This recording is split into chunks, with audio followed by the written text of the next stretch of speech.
Corporate structuring is an exercise in selective isolation. By drafting the right clauses, a company locks away operational control from the people funding it. Take a look at this operating agreement for an entity called No Missed Opportunities. Right at the top, it proudly declares itself a nonprofit organization. But read past the title, and the mechanics tell a different story. Its internal financial engine relies on partnership tax accounting, capital contributions, and profit distribution.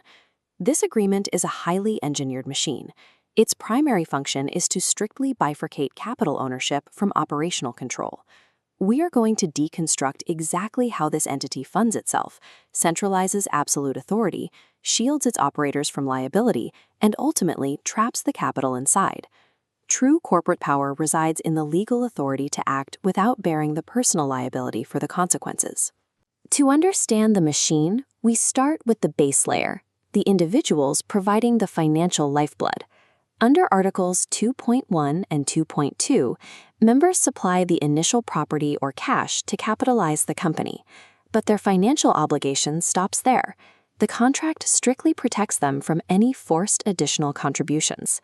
The company calculates annual net profits and losses, distributing them in proportion to each member's initial capital. This follows Treasury Regulation 1.704-1, mandating how capital and distribution accounts are maintained. Members only receive available funds, the cash left over after operational expenses and liabilities are paid. The exact timing of these payouts is flexible. They can occur annually or entirely at the member's discretion. The structure isolates members as a pure funding source. Their initial risk is securely capped, while exposure to the economic upside remains fully intact. While the members provide the fuel, they do not drive the vehicle. That requires active executors of corporate power. Article 4.1 outlines a simple election mechanism. The individuals holding a majority of the capital interests vote to appoint a singular chief executive manager.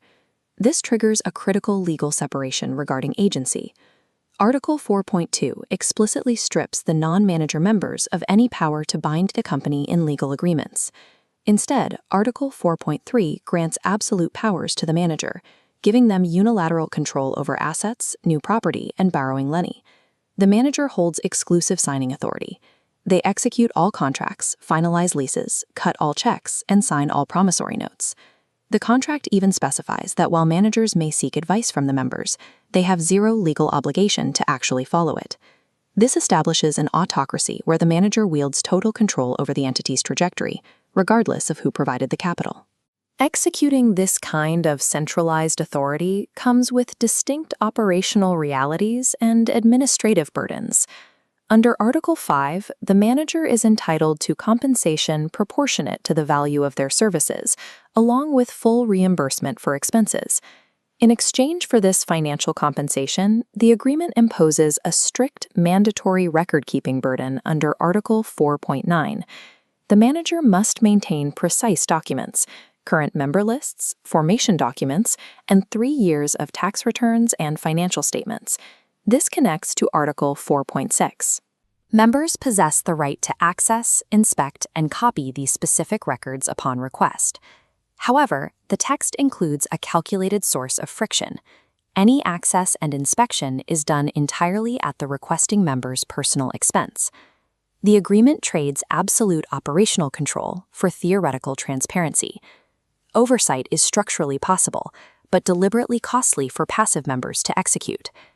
Centralizing all decision-making into a single position creates immense legal jeopardy. To function, the executor requires heavy shielding from the consequences of failure. First is exculpation. Under Article 4.7, the manager is shielded from internal liability for financial loss, provided they acted in good faith. The second layer is indemnification.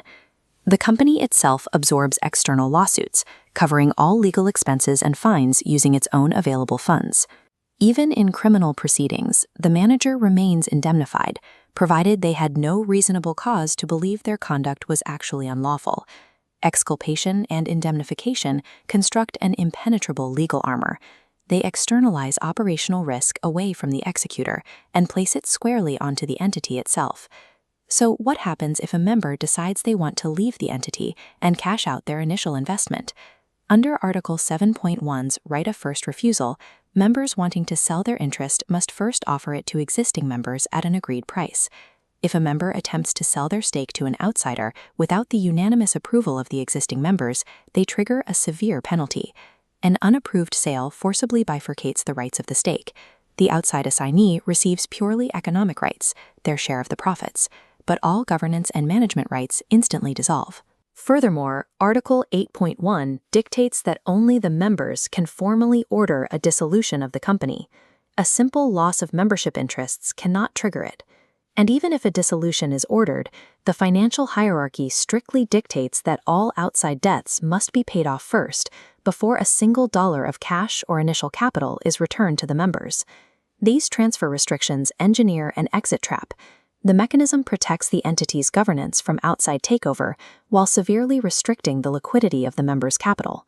When we zoom out, the complete contractual architecture of this document comes clearly into focus.